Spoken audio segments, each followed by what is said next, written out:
Salut tout le monde, après tous vos messages que j'ai découverts sur Facebook et Instagram, je me suis permis de faire cette super vidéo sur les semis de janvier. Alors je vous donne quelques petits conseils et aussi les plantes qu'il faudra semer. Tout ça, ça se passe dans la vidéo là juste après.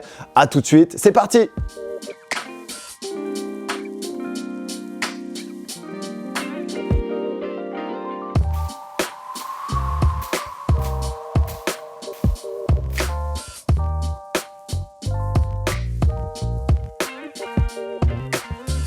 Salut tout le monde, bienvenue pour ma nouvelle vidéo. Alors aujourd'hui, on va s'intéresser aux semis de janvier. Qu'est-ce que je dois semer en ce mois un petit peu particulier? Il est particulier parce que forcément, les températures ne sont pas favorables à la germination. Donc, il faut savoir et connaître quelques petits trucs et astuces pour réussir ces semis.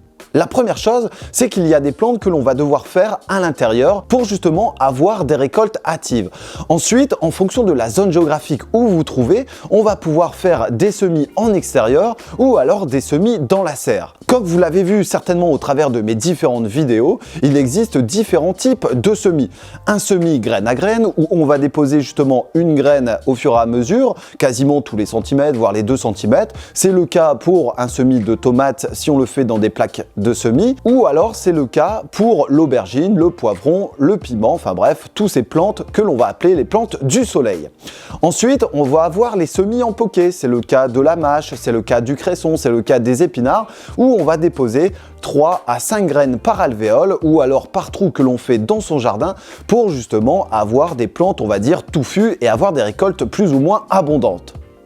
Ensuite, le dernier semis, c'est le semis à la volée, qui est le cas par exemple pour les carottes, qui est le cas pour la laitue, qui est le cas encore pour d'autres plantes comme les choux, les choux-fleurs, les brocolis, enfin bref, il faudra justement s'adapter en fonction de la semence. Alors comment savoir si je dois faire tel ou tel type de semis? La première chose, c'est de penser à ces futures opérations que l'on va effectuer sur le végétal.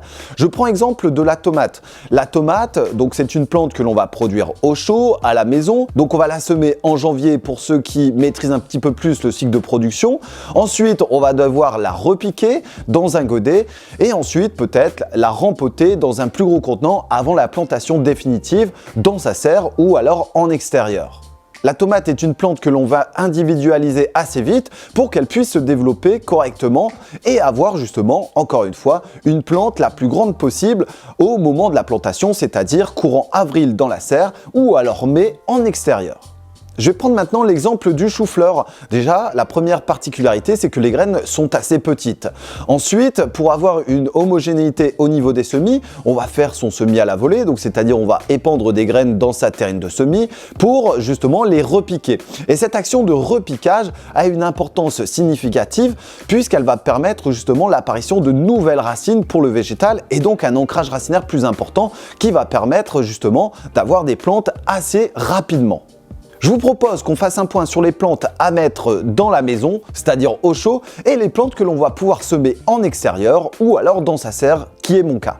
Alors on va commencer avec les plantes que l'on va pouvoir semer dans la serre. Donc là je me situe dans la serre, les températures sont positives forcément. Ensuite j'ai réalisé des couches chaudes qui me permettent de chauffer un petit peu à droite à gauche toute ma serre. Et ça d'ailleurs vous allez pouvoir retrouver tout cela au travers de ma chaîne, c'est une des dernières vidéos qui est sortie. Au passage, pour ceux qui veulent découvrir les semences de The Prof d'Ortie, vous allez pouvoir regarder dans le lien de la description et trouver le petit shop justement qui va vous permettre de trouver principalement les tomates que j'utilise ici au travers de mon jardin. Alors concernant le terreau ou le substrat, j'ai choisi de prendre du substrat Selmax qui pour moi est le plus adéquat à la fois pour les semis mais aussi pour le développement des futurs plants et des futures plantes.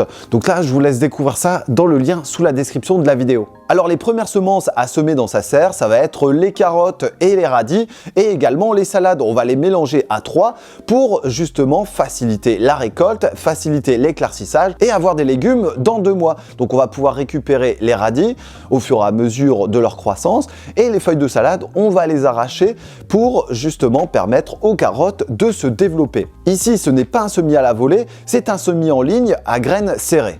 Ensuite, toujours dans la serre, mais cette fois dans des caissettes de semis, on va pouvoir faire un semis à la volée de choux, les choux-fleurs et les choux brocolis pour en avoir assez rapidement. Les premiers choux brocolis seront récupérés courant mai et les choux-fleurs quasiment à la mi-mai et échelonnés quasiment jusqu'en juillet. Ensuite, on va faire des rotations pour en avoir justement toute l'année. Toujours dans la serre pour ceux qui sont au nord de la Loire. Au sud de la Loire, ça va être différent parce que vous allez pouvoir faire ça en extérieur. On va pouvoir commencer à semer les différentes fèves qui vont nous permettre de fixer l'azote.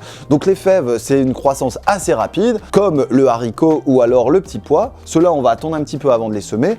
Mais les fèves, vous allez pouvoir les semer en poké. Je vais disposer par trou quasiment 3 à 5 graines espacées de 40 à 50 cm et interrant, c'est-à-dire la ligne d'après, sur 50 cm également. Ensuite, je vais pouvoir semer la mâche, le cresson, les oignons et même les poireaux que je vais échelonner. Je vais alterner sur des cultures en intérieur et à la fois dans la serre pour justement me permettre d'avoir une autonomie plus importante et donc de pallier au manque de nourriture entre guillemets.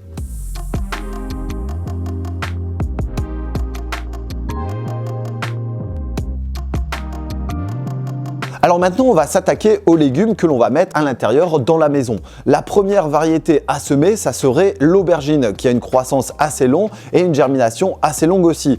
Donc c'est la première plante que je sème ici à la maison. Ensuite, on va alterner avec les tomates, les poivrons et les aubergines. Alors pour ceux qui maîtrisent bien leur développement, je vous conseille de le faire là maintenant. Pour ceux qui auraient encore des doutes, vous pouvez encore attendre quasiment un petit mois pour les semer et avoir un développement qui sera correct, mais qui sera justement un peu plus tardif, notamment au niveau de la récolte. Donc là ici, si vous arrivez à pallier justement les stress hydriques, l'irrigation, ensuite les amendements ou alors la fertilisation et même l'entretien du végétal, vous pouvez semer en janvier. Ensuite, je vais semer les poires melons et je vais semer les poireaux d'été qui me permettront d'avoir les premiers poireaux courant juin, juillet, août et après on passera aux poireaux d'hiver d'ici un petit mois pour justement faire cette fameuse rotation. Quand vous allez placer vos plantes en intérieur, veillez à ce qu'il y ait suffisamment de luminosité au risque que la plante ne s'étiole. Au cas où, vous allez pouvoir pallier à ce manque en rajoutant des rampes LED qui vont permettre justement de compléter les besoins des végétaux. Alors là-dessus, je vous laisse vous référer. J'ai fait une vidéo justement lutter contre l'étionnement. C'est également dans le lien de la description de la vidéo ou alors au travers de ma chaîne. Alors maintenant, on va s'intéresser à comment réaliser un semis. Si vous faites un semis un poké dans des pots, vous prenez du terreau standard, vous le mettez à l'intérieur du godet, ensuite vous mettez les graines à quelques centimètres voire millimètres de la couche supérieure et ensuite vous recouvrez de terreau tamisé. Ça c'est la première chose.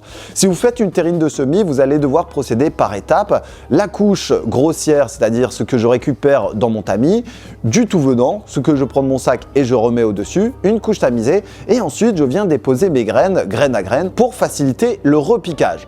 Ensuite, je remets du terreau tamisé et le tour est joué, j'arrose et j'ai plus qu'à attendre. Donc ça va être à vous de jouer. Concernant les semis en extérieur, je vais devoir travailler mon terrain, donc avec un râteau, avec une binette ou alors une sarcleuse. Je vais préparer mon sol de ma serre, je vais faire des petites tranchées et je vais semer les différentes graines pour voir leur développement. On n'oublie pas de mettre l'étiquette avec dessus la date du semis qui me permettra d'observer le nombre de jours au niveau de la levée. Donc là, ça va être à vous de semer. N'hésitez pas à découvrir les tutos bien spécifiques, notamment sur les semis de tomates, les semis d'aubergines et semis de poivrons que vous pourrez découvrir sur ma chaîne. Ces tutos sont bien spécifiques et vous permettront justement de compléter vos besoins d'apprendre, notamment au niveau des différents semis. On se retrouve très prochainement pour la prochaine vidéo. N'hésitez pas à découvrir les réseaux sociaux Facebook, Instagram et Twitter. Je vous dis à très bientôt. Salut tout le monde!